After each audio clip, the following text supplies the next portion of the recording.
The face stealer. My brother is practicing my smile. I never thought I'd be afraid of someone familiar. Familiar faces used to bring comfort. Now they bring questions I can't answer. It started last week. Just small things, a twitch, a smirk that didn't belong, a glance too long. My brother has always been messy, his clothes strewn across the floor, books left open, coffee mugs abandoned in impossible places. But now I notice patterns in him I've never seen, gestures I haven't taught, smiles that feel rehearsed.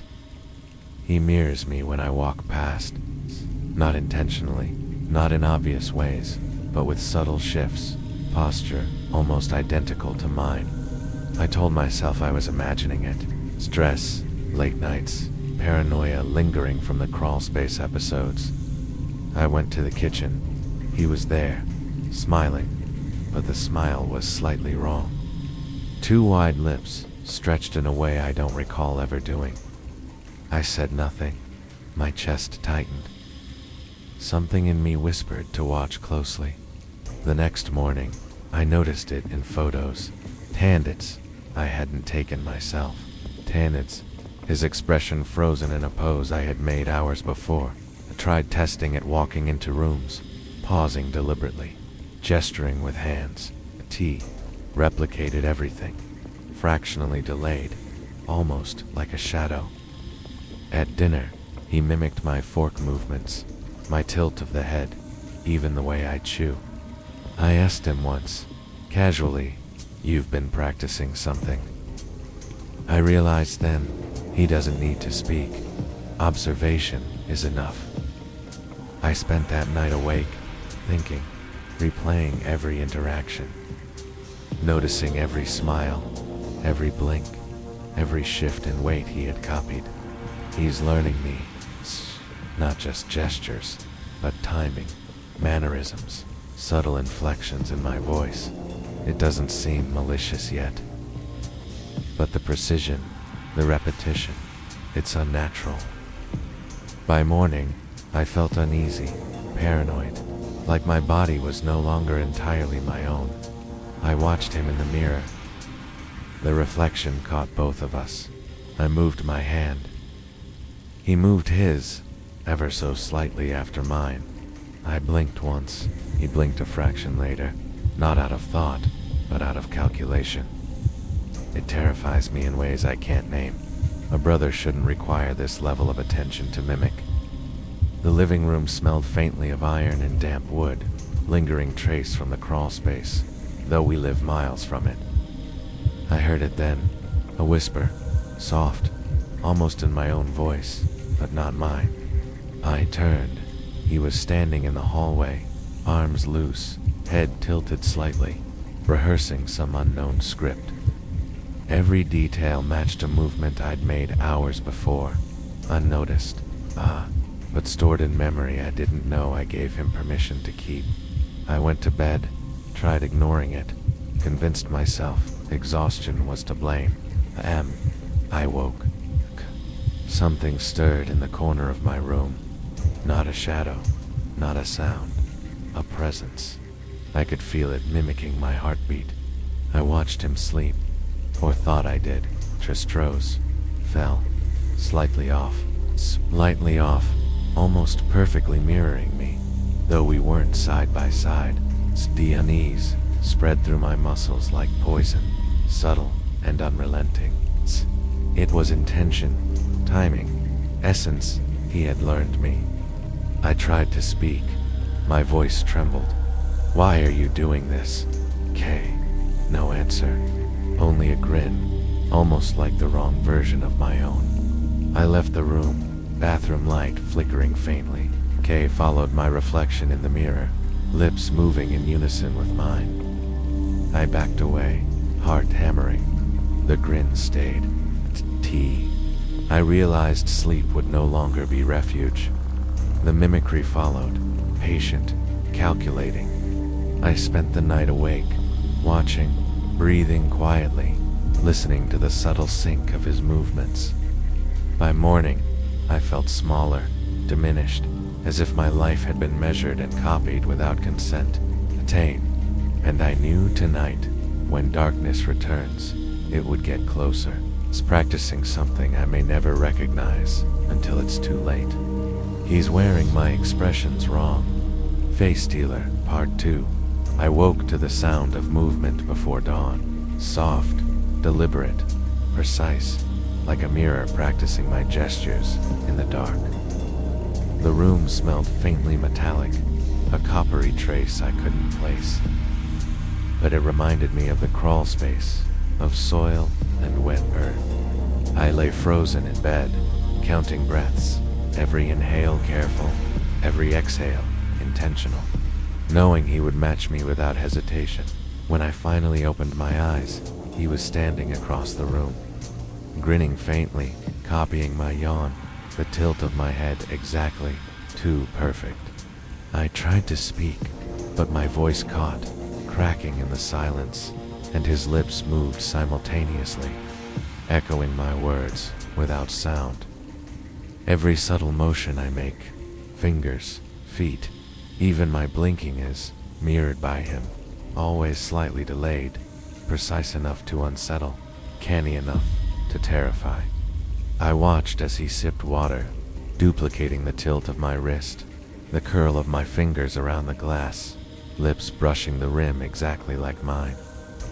I left the bed slowly, careful not to step too hard. He followed, copying each micro-shift of my weight as though rehearsing some private play.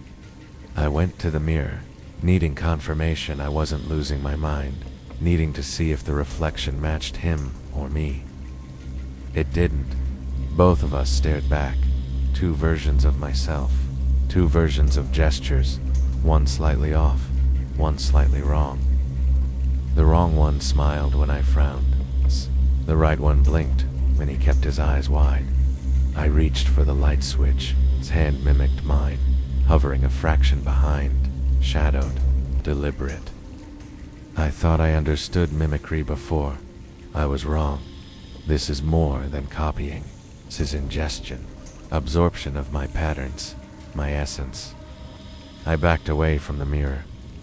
He did the same, almost playfully, eyes locked on mine, grin widening unnaturally. The house had changed overnight. Hallways seemed narrower, corners darker, shadows hanging longer than memory allowed. I traced my fingers along the walls, checking texture, expecting something impossible, something that belonged to the crawl space to follow me indoors. It did. Not visible, not audible, just pressure against the skin, a subtle heat moving in time with my pulse. I realized he's not just observing, he's anticipating every decision. I tried jumping, quick steps across the floor, frantic gestures, anything to disrupt him. He mirrored me exactly, timing off by a fraction, exaggerating, making my own body feel alien. The grin became wider, sharper, teeth glinting in dim light, lips stretched wrong, to practiced, to rehearsed. I hid under the blanket, hoping to obscure myself, hoping he couldn't measure me. I felt him kneel beside the bed, mimicking my posture, fingers brushing the blanket, just as mine would if I lifted them. I whispered, "Stop." The air shifted. He paused. Calmolence, observation, calculation. I left the bed, tried the kitchen. He followed immediately, matching my motions, tilting his head as I did, pacing to the same steps. I started carrying a notebook, writing movements, gestures, smiles, blinks, anything he could imitate. By evening, I saw him practicing in the mirror, rehearsing expressions I had made hours before. Wrong, exaggerated, grotesque. I tried to flee outside. Doors were normal, locks engaged, but the hallway felt wrong. Weighted, thick, as if he occupied more than space, as if he filled the air with presence. The kitchen light flickered faintly. I saw his reflection before him, not quite right. My own expressions twisted back at me. I realized I am not the original. Not fully. Not anymore. He waits for me to forget small things, tiny shifts, gestures, and then mimics them to claim them as his own. I am teaching him, whether I will it or not. By nightfall, he was standing in my bedroom, perfectly mimicking my posture, the wrong smile plastered across his face. The air smells of damp metal, of soil and copper, tracing back to the crawl space. Back to the first time I realized imitation could be alive. I tried speaking again. No answer. Just the wrong version of me, staring, learning, shaping itself into what I thought was only mine. Tonight, I will test it. I will exaggerate every movement, every blink, every gesture, to see how far this mimicry stretches. Because I no longer feel safe in my own skin, in my own house, in my own life. It's wearing my face stealer part 3. I woke to the mirror reflecting my own face, or at least I thought it was mine. The features were almost identical, down to the faint scar above my eyebrow, except the expression was wrong. The eyes stared too long, the smile too wide, the lips curling in ways I don't recall making. I stepped closer.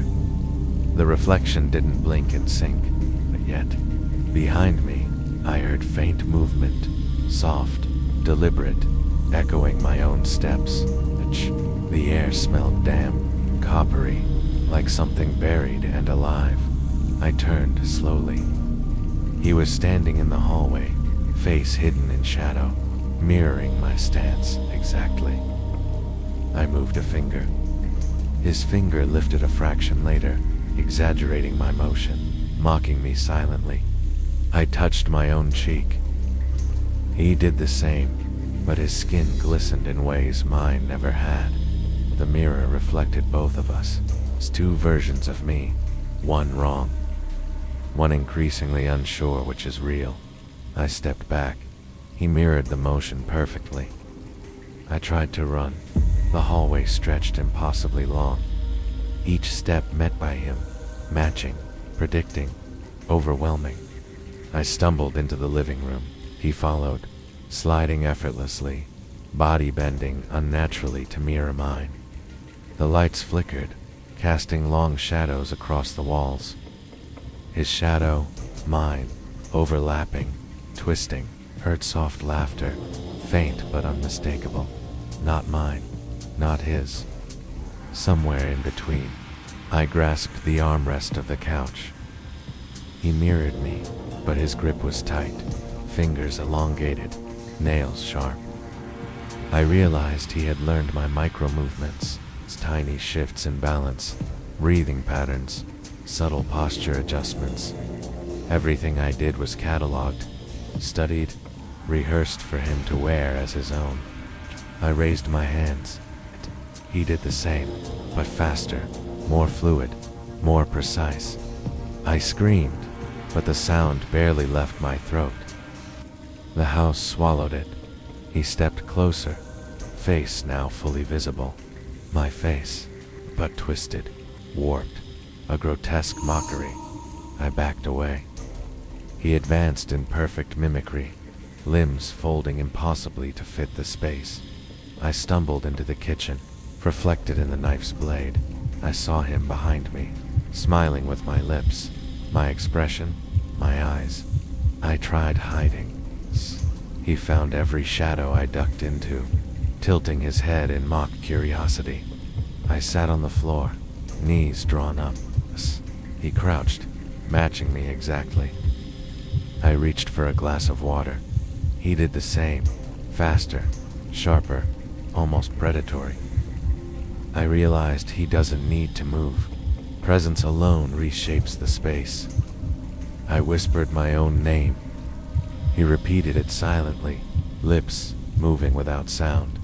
The house smelled of iron, damp earth, and something metallic, like a body buried beneath the floorboards. I tried closing my eyes. He mirrored my eyelids, almost stretching my face into the same expression. I clawed at my own cheeks, desperate, insane, and he mirrored, laughing silently. perfectly synced with my panic. I realized then, he isn't just copying, he's becoming. Every gesture, every micro-expression, every nuance of my being is being harvested, reshaped into him. I tried to flee, doors twisted, hallways elongated, space became fluid, guided by him. I fell into a chair. He stepped closer, face inches from mine. The wrong smile stretched impossibly wide. Letta, I could feel his breath. Not mine, not human. The mirror caught us both, reflections splitting, doubling, multiplying the wrong version of me until reality felt fractured. I whispered, trembling, "Stop." His smile didn't falter. It widened. And I realized tonight, he will wear me completely. I woke up in his skin-face steel apart, for I woke in darkness, the room unfamiliar, but the body beneath me felt wrong. My hands, slender, pale, unfamiliar lines across knuckles, nails sharper than mine should be. I lifted my head, his hair falling across my face, heavier, wet, and smelling faintly metallic. The mirror reflected someone else entirely, my face. Yes, but warped, wrong, stretched across a body I didn't recognize. I staggered backward. My reflection moved faster, bending in impossible ways to watch me flee. The air smelled like damp earth, copper, and something rotten beneath it. I heard soft laughter.